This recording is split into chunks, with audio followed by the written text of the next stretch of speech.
Hello my lovely student, this is Mansi. Welcome back to the channel. So अब हम इस video में अपनी बैक एक्सरसाइजेस कंप्लीट कर देंगे। We are on 14th question.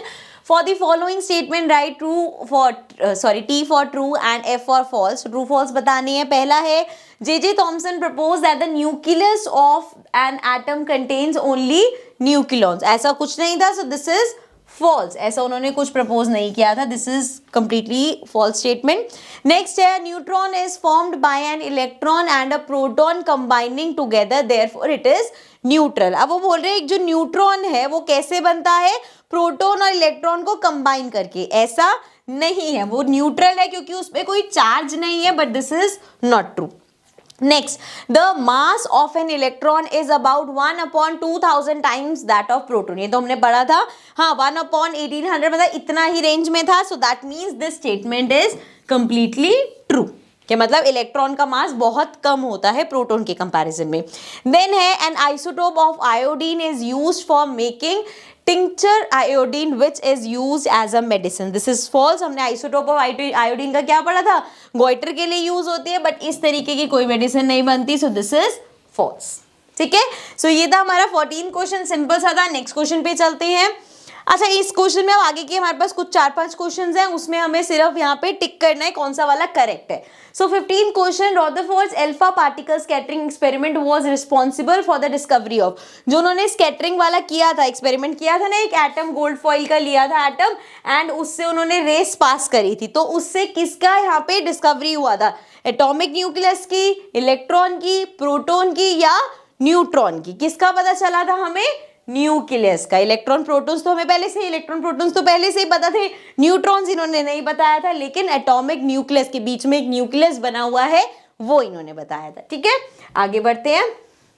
16 question है, isotopes of an element have. Isotopes में क्या सेम होता है, आइसोटोप्स में हम, अच्छा पहले मैं पढ़ देती हूँ, same physical properties, different chemical properties, different number of neutrons या डिफरेंट एटॉमिक नंबर्स। तो एटॉमिक नंबर्स उनके सेम होते हैं, उनका मास नंबर डिफरेंट होता है। ठीक है, हमने आइसोटोप्स में पढ़ा है कि मास नंबर उनका डिफरेंट है। अब आप कहोगे मैम ऑप्शन में तो मास नंबर है नहीं, तो जी मास नंबर डिफरेंट कैसा होता है, मास नंबर हम निकालते हैं number of protons plus number of neutrons, और हम यहाँ पे पहले ही इस चीज को बोल रहे हैं कि एटॉमिक नंबर तो सेम होता है, दैट मीन्स प्रोटॉन्स तो सेम ही होंगे, न्यूट्रॉन्स का फर्क आ जाता है, इसीलिए मास नंबर अलग होता है। दैट मीन्स जो हमारा सी पार्ट है which says different number of neutrons, उनके न्यूट्रॉन्स का नंबर अलग होता है, इसीलिए उनका मास नंबर अलग होता है, इसीलिए वो आइसोटोप्स होते हैं। ठीक है, सो आगे बढ़ जाते हैं।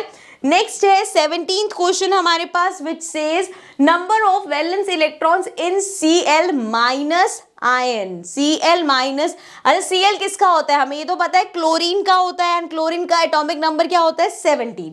सो यहाँ से स्टार्ट करते हैं। क्लोरीन का हमारा एटॉमिक नंबर 17। अब अगर इन 17 इलेक्ट्रॉन्स को मुझे अरेंज करना है तो मैं कैसे अरेंज करूंगी, सबसे पहले के शेल में मैक्सिमम 2 ही लग सकते हैं, 2 यहाँ लगा दिए, एल शेल में 8 लगा दिए, 8 + 2 कितना 10, बचे 7 इलेक्ट्रॉन्स बचे हैं, तो एम शेल में 7 इलेक्ट्रॉन्स बचा दिए। तो अगर हम इस केस की बात करें, सो अब हम क्या चाहेंगे कि वो लास्ट वाला जो 7 है वो एक इलेक्ट्रॉन गेन कर ले, और जब वो उस एक इलेक्ट्रॉन को गेन करेगा तो वो बन जाएगा Cl माइनस आयन। सो अगर हम उसकी जो क्या बोलते हैं वैलेंस इलेक्ट्रॉन्स की बात करें, तो उसके वैलेंस इलेक्ट्रॉन मतलब जो उसका लास्ट यहाँ पे होगा, जब वो एक गेन कर लेगा तो एम शेल में कितने इलेक्ट्रॉन्स हो जाएंगे, 8 हो जाएंगे। जो लास्ट शेल में होता है वही उसका वैलेंस इलेक्ट्रॉन होता है, तो यहाँ पे क्या होगा, बी पार्ट हमारा 8। Clear, I hope this is clear. ये हो गया हमारे पास 17th क्वेश्चन। नेक्स्ट क्वेश्चन पे चलते हैं। 18th क्वेश्चन है, which one of the following is correct electronic configuration of sodium. Sodium के भी हमने करी भी थी। सोडियम हमारा होता है Na एंड इसके नंबर ऑफ इलेक्ट्रॉन्स होते हैं 11। सो कैसे क्लासिफाई करेंगे, के शेल में 2 डालेंगे, एल शेल में 8 डालेंगे, 8 + 2 10 लग गए, तो एम शेल में बचेगा सिर्फ 1 इलेक्ट्रॉन। ठीक है जी, तो यहाँ पे देख लो 281 कौन सा नंबर है, डी पार्ट है 281। सो दिस इज द आंसर। ठीक है, लास्ट क्वेश्चन पे आ जाते हैं। क्वेश्चन नंबर 19 को थोड़ा सा ध्यान से समझेंगे। Complete the following table. एक टेबल दे रखा है जिसमें कहीं हमें एटॉमिक नंबर दे रखा है, किसी का मास नंबर दे रखा है, कहीं न्यूट्रॉन्स दे रखे हैं, कहीं प्रोटॉन्स और कहीं इलेक्ट्रॉन्स, एंड लास्ट में हमें किसी किसी का नेम दे रखा है। सो स्टार्ट करते हैं।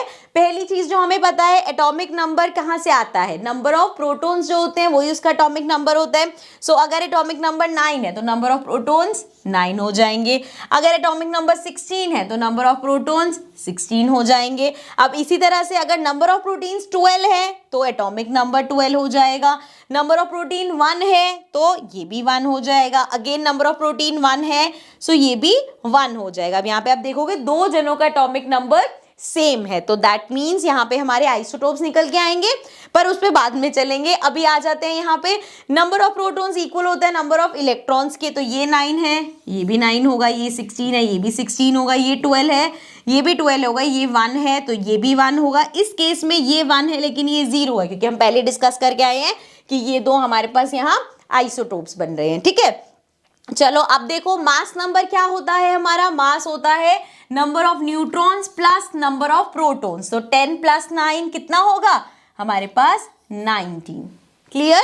सो अब देखो ये तो हमने निकाल दिया। अब ये बाकी सारे कैसे निकालेंगे, नंबर ऑफ न्यूट्रॉन्स माइनस करके, क्योंकि हमें पता है 16 में कुछ प्लस किया होगा 32 आएगा, 16 प्लस 16 32 होता है, तो ये हो गया। 12 में क्या प्लस करेगी 24 आ जाए, 12 प्लस कर दो, मतलब ऐसे भी कर सकते हो 24 माइनस 12 32 माइनस 16। ठीक है, इसी तरीके से ये 1 हो जाएगा 2, क्योंकि यहाँ पे मास नंबर 2 है, 1 + 1 2 होगा। ठीक है, पूरा फिल हो गया हमारा।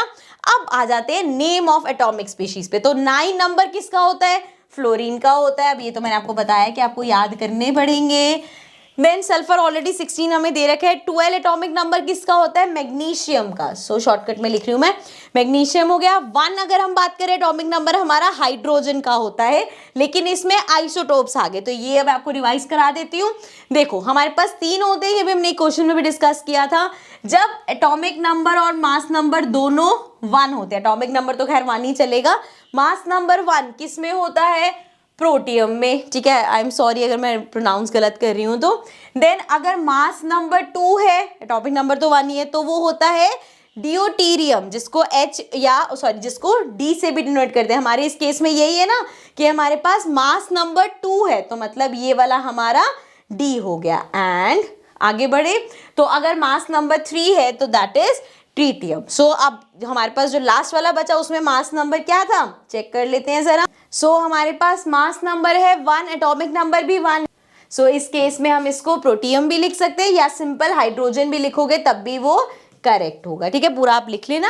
सो इस तरीके से हमने अपना टेबल कंप्लीट कर लिया। सिर्फ 2-3 चीजें यूज करें कि हमें पता है नंबर ऑफ प्रोटॉन्स और एटॉमिक नंबर सेम होता है, नंबर ऑफ प्रोटॉन्स और नंबर ऑफ इलेक्ट्रॉन सेम होता है, एंड मास हमारा होता है number of protons plus number of neutrons. ठीक है, सो इसके साथ ये लास्ट क्वेश्चन था, हमारा चैप्टर होता है कंप्लीट। आई होप चैप्टर आपको अच्छे से समझ में आ गया होगा। प्लीज विजिट द प्लेलिस्ट, यहाँ गए हर वीडियो के बाद प्लेलिस्ट आती है, तो वहाँ पे लाइन वाइज आपको सारे नोट्स और एक्सरसाइजेस के क्वेश्चंस वो सब मिल जाएंगे। So now I will see you in the next video, but before that नीचे कमेंट करके आप मेरे को बताओ which should be the next chapter जो हम स्टार्ट करें, and I will see you with the new chapter in the next video. Then take care and bye bye.